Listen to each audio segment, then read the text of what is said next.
दोस्तों आज हम देख रहे हैं 909 2026 पेपर का सॉल्यूशन। तो चलिए स्टार्ट करते हैं। ये क्वेश्चन पेपर बहुत ही अच्छा आया था, जैसा आपको बताया था मैंने क्वेश्चंस कराए थे, उनमें से सारे क्वेश्चंस यहाँ पे पूछे गए हैं।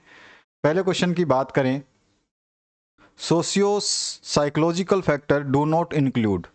तो सोशियो साइकोलॉजिकल फैक्टर जो है उसमें क्या इंक्लूड नहीं होता है?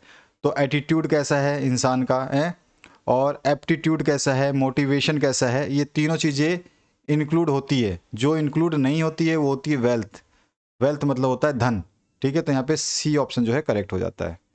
नेक्स्ट जो है L2 मीन, सभी को मैंने क्वेश्चन करवाया था L2 मतलब क्या होता है। तो L2 जो है होता है आपका सेकेंड लैंग्वेज, तो यहाँ पे डी ऑप्शन करेक्ट होता है। In which method grammar is taught by presenting examples first. पहले एग्जाम्पल दिया जाता है, then the rules are deduced from the students, और जो है उसके नियम निकालने के लिए छात्रों को बोला जाता है। तो कौन सा मेथड है आपको बताना है ग्रामर का। तो ग्रामर का कौन सा मेथड होता है तो हमें बताना है इसका। तो वो होता है आपका इंडक्टिव। ठीक है, तो ए ऑप्शन जो है करेक्ट होता है। नेक्स्ट क्वेश्चन है, the main M of NCF 2005 is. तो 2005 का जो NCF है, नेशनल करिकुलम फ्रेमवर्क, उसका जो मेन एम क्या था? डेवलपमेंट ऑफ नेशनल इंटीग्रेशन और development of business, fireworks, political parties. ये सारे गलत है, ऊपर वाला पहला ही आंसर सही है। इसके बाद देखिए नेक्स्ट क्वेश्चन, इसमें पूछा गया पोर्टफोलियो इज यूज्ड फॉर। तो पोर्टफोलियो टीचिंग के लिए तो नहीं होता है, टेस्टिंग के लिए भी नहीं होता है, असाइनमेंट के लिए भी नहीं होता है। ये एक्चुअली फीडबैक के लिए होता है, पृष्ठ पोषण के लिए है। उससे हमें फीडबैक मिलती है कि छात्र के बारे में। नेक्स्ट जो क्वेश्चन है उसमें पूछा गया fill in the blanks with appropriate words. तो यहाँ पे बहुत अच्छे अच्छे क्वेश्चंस आए हैं जो आपको कराए हैं, सारे क्वेश्चंस कराए हुए आए हैं। Dash is the full form of SLA, मैंने करवाया था, तो इसका होता है सेकेंड लैंग्वेज एक्विजिशन। सभी ने लिखा होगा second language acquisition, second language acquisition.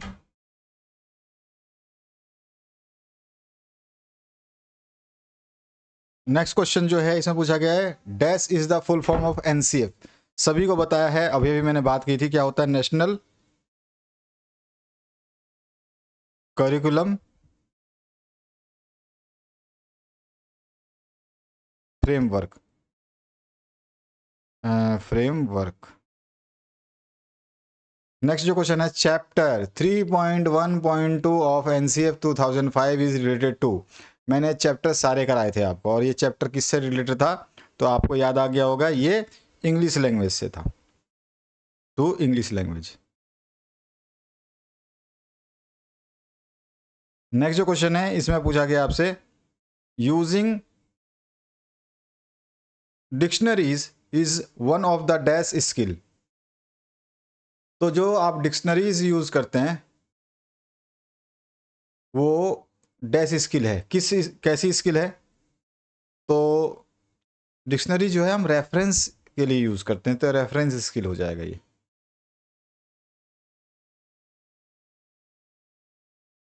Word antakshari is a dash game. तो अंताक्षरी क्यों खेलते हैं हम?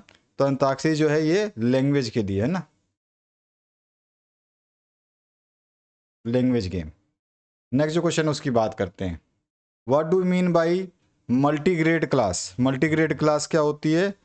तो जहाँ पर जो एक सिंगल जो टीचर होता है वो टीचिंग करता है स्टूडेंट्स को, जो टू और मोर देन टू से ज़्यादा डिफरेंट क्लासेस जो है एक साथ बैठते हैं, तो मल्टीग्रेड क्लासेस होती हैं, जिसमें विभिन्न कक्षा के छात्र जो है एक साथ बैठते हैं ना।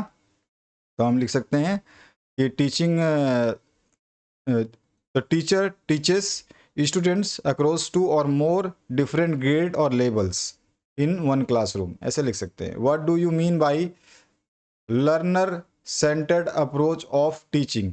Learner centre approach of teaching, यह एक शिक्षण विधि है। लर्नर सेंटर अप्रोच जो है ये क्या है? एक टीचिंग मेथड है जिसमें जो है छात्रों को हम क्या रखते हैं? सेंटर में रखते हैं। उनकी क्या नीड्स है, उनकी क्या रिक्वायरमेंट्स है, ठीक है, क्या उनके इंटरेस्ट हैं, क्या उनके लिए लर्निंग स्टाइल होनी चाहिए, ठीक है, इन सभी चीज़ों को हम ध्यान में रखते हैं ताकि जो है छात्र जो है वो सक्रिय रूप से इसमें भागीदारी कर सकें पढ़ने में, सीखने में। राइट द 3 स्टेजेज और फेजेस ऑफ रीडिंग लेसन। तो आपको पता ही है जो मैंने बताए थे 3 फेजेस या 3 स्टेज कौन कौन से होते हैं। तो एक जो होता है आपका प्री रीडिंग होता है, तो सभी ने लिखा होगा प्री रीडिंग। दूसरा जो होता है वो क्या होता है, वाइल रीडिंग। और तीसरा जो होता है वो पोस्ट रीडिंग। ठीक है, तो यही पूछा है इसने किसके, right 3 stages phases of reading. What is a flow chart, सभी को पता है फ्लो चार्ट क्या होता है, तो सभी बता देंगे। फ्लो चार्ट जो है वो विजुअल डायग्राम होता है या लेआउट होता है जो किसी सीक्वेंस में स्टेप्स को या डिसीजंस को या फ्लो को, वर्क को, प्रोसेस को जो है एक फ्लो में दिखाता है। Right any one in need of assessment और एवोल्यूशन। भाई असेसमेंट और एवोल्यूशन किस लिए किया जाता है, ताकि जो है कंप्लीट फीडबैक मिले स्टूडेंट्स के प्रोग्रेस का, ताकि हम उसको गाइड कर सकें और बेहतर इम्प्रूवमेंट के लिए। ठीक है, नेक्स्ट जो क्वेश्चन है इसमें आपसे क्या पूछा गया है, यहाँ पूछा गया आपसे what do you mean bye discourse. Discourse क्या होता है ये आपको बताना है। इसके बाद जो नेक्स्ट मैंने ये क्वेश्चन कराया हुआ है, स्कीमिंग क्या होता है ये भी कराया है। Role of talk in English language class, तो हम जो है इंग्लिश लैंग्वेज क्लास में टॉकिंग का रोल क्या है ये हमें बताना है। What the 3 S of learning vocabulary new words. नए वर्ड्स अगर आप सीखते हो, टीचिंग करवाते हो वोकाबुलरी के, तो 3S किस लिए यूज़ किए जाते हैं ये आपको बताना है। तो यहाँ पर जो है जब वोकाबुलरी की बात आ रही है, वोकाबुलरी, तो वोकाबुलरी में 3 चीज़ें हम जो है एस का प्रयोग करते हैं। ये पहला एस जो होता है, और दूसरा एस और तीसरा एस, तीनों एस होते हैं। पहला एस जो होता है वो होता है हमारा साउंड। ठीक है, पहला होता है साउंड, SOUND। ठीक है, साउंड। दूसरा जो होता है वो होता है हमारा स्पेलिंग। और जो तीसरा होता है ये होता है आपका सेंस। ठीक है, ये 3 होते हैं एस वोकाबुलरी टीचिंग के लिए। कि साउंड कैसा होगा वोकाबुलरी का, उस वोकाबुलरी की स्पेलिंग क्या होगी, और उसका सेंस कैसे आएगा, समझ कैसे आएगी। ठीक है ना, तो ये होता है कि सेंस मतलब कि वो कैसी होती है, मतलब कहाँ पे यूज़ करना होता है। एक तो पहला उसका साउंड कैसा निकलेगा, जैसे हमें बोलना है इंग्लिश, तो इंग्लिश का मैंने जो साउंड निकाला ऐसे ही बोला था इंग्लिश। ठीक है, स्पेलिंग क्या होगी, ENGLISH, ये स्पेलिंग हो गई। और सेंस क्या है, सेंस मतलब ये कहाँ पे यूज़ होता है, तो इंग्लिश जो है किसी वर्ड में, किसी सेंटेंस में यूज़ होता है, किसी भी लैंग्वेज में यूज़ होता है। तो हमें पता चल गया कि इंग्लिश जो है इस तरह से सेंस मतलब यूज़ करते हैं। अब यहाँ पे पूछा गया है how will you assess listening skill of elementary school students. तो कैसे एक्सेस करोगे आपको ये बताना है। ठीक है, इसके बाद देखिए नेक्स्ट क्वेश्चन क्या पूछा गया आपसे। इसमें पूछा गया है define evolution, right any 4 tools of evolution. तो आप जो है 4 टूल्स बताने हैं इवोल्यूशन के।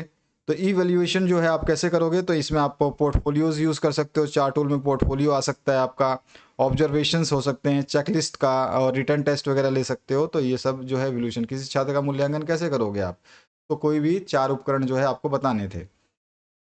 फिर आपसे पूछा गया what is constructivism, right any 2 merits and approach in teaching. तो ये आपको बताने थे। मैंने ये सारे क्वेश्चंस कराए हुए थे। मल्टी लेवल टीचिंग क्या होती है कराया है।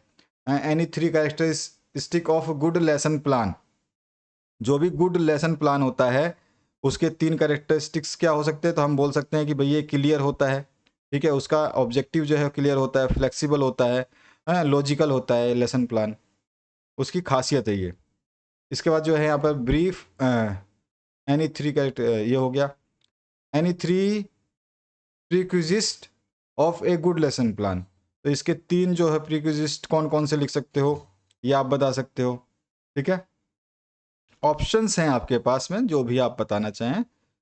फिर आपका एनसीएफ के बारे में पूछा गया है कि कौन कौन से एम होते हैं एनसीएफ के, हैं एनी वन ऑफ देम जो है आपको डिस्क्राइब करना है। और इसके बाद में जो है detail in difference between passive and active vocabulary दोनों करवाए हुए हैं। लैंग्वेज गेम्स क्या होते हैं, अभी अभी देखा मैंने ऊपर खालिस्तान भरवाया था, उसमें लैंग्वेज गेम्स कहते हैं। ठीक है, यहाँ पे देखो गेम्स भी था और यहाँ पे लैंग्वेज भी आ गया, इसीलिए खालिस्तान हम यहाँ अभी ऊपर देखा था ना, यहाँ पे मैंने फिलअप्स में करवाया था आपको लैंग्वेज गेम्स। देखो यहाँ पे आपके आंसर भी है, क्वेश्चन में ही इसका आंसर दिया हुआ है। इसके बाद जो है आपका क्वेश्चन क्या है, difference between approach and method में डिफरेंस क्या होता है बताया हुआ है, ठीक है। Knowledge based approach and skill based approach में जो है अंतर बताना था आपको। और यहाँ पे 4 डिफरेंस बताना था language acquisition and language learning के बीच में है, भाषा अधिग्रहण और भाषा सीखने में क्या अंतर होता है। पेडागोजी ऑफ रीडिंग क्या होती है इसके बारे में आपको समझानी है। करिकुलम फ्रेमवर्क का एम क्या है आपको बताना है, कोई भी 2। इंपॉर्टेंस ऑफ करिकुलम फ्रेमवर्क का क्या है, यानी 2 बताना है, इंपॉर्टेंस क्या है, एम क्या है, इंपॉर्टेंस क्या है, लगभग सेम ही होता है। असेसमेंट फॉर लर्निंग और असेसमेंट ऑफ लर्निंग क्या होता है, दोनों क्वेश्चन कराए हुए हैं। एरर और मिस्टेक में क्या अंतर होता है ये भी करवाया हुआ था, ठीक है। इसके बाद देखिए 5E क्या होता है ये भी मैंने आपको बताया था। सबने अगर 5E के बारे में लिख दिया होगा तो अच्छी बात है भाई, ठीक है। अब इसके बाद देखिए नेक्स्ट क्वेश्चन क्या पूछा गया आपसे, SQ4R फॉर्मेट क्या होता है ये भी मैंने आपको करवाया हुआ है। अगर आपने वीडियोस देखे हैं तो आपका अच्छा पेपर गया होगा, ठीक है ना। 5E में क्या होता है आपका, एक तो इंगेज होता है, दूसरा होता है एक्सप्लोर, तीसरा क्या होता है एक्सप्लेन, चौथा क्या होता है इलैबोरेट, एलोबरेट, पांचवा क्या होता है, पांचवा होता है इवेल्युएट,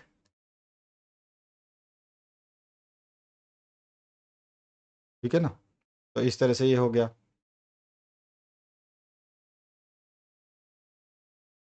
यहाँ क्या पूछा गया, अच्छा SQ4R तो मैंने आपको करवाया हुआ तो उसमें तो कोई दिक्कत हुई नहीं होगी। What do you mean by ये position paper, right position paper on condition of second language teaching in our state. तो पोजीशन पेपर क्या होता है, ये एक ऑफिशियल डॉक्यूमेंट होता है, ठीक है। और इसी में नीचे क्या पूछा गया है, करिकुलम फ्रेमवर्क के बारे में, suggest some feasible solutions for these problems, कौन कौन से मेन प्रॉब्लम्स हो सकते हैं और इन प्रॉब्लम्स के क्या क्या निकटतम हल हो सकते हैं ये आपको बताना है, ठीक है। तो इस तरह का पेपर था, अच्छा था। आपने अगर किया होगा तो बेहतरीन किया होगा, नहीं कर पाए होंगे तो नहीं कर पाए होंगे तो आपको फिर से थोड़ा सा सोचना होगा कि आप कैसे भी करके इस पेपर को निकाल लें, इस एग्ज़ाम में कंप्लीट हो जाए। क्योंकि ये पेपर जो है, एक इंग्लिश प्रोफिशिएंसी और एक इंग्लिश पेडागोजी, ये सबसे ज़्यादा डेंजरस सब्जेक्ट हैं। जहाँ तक मैंने देखा है डीएलएड स्टूडेंट सबसे ज़्यादा इसमें परेशान होते हैं। Thank you very much, have a good day.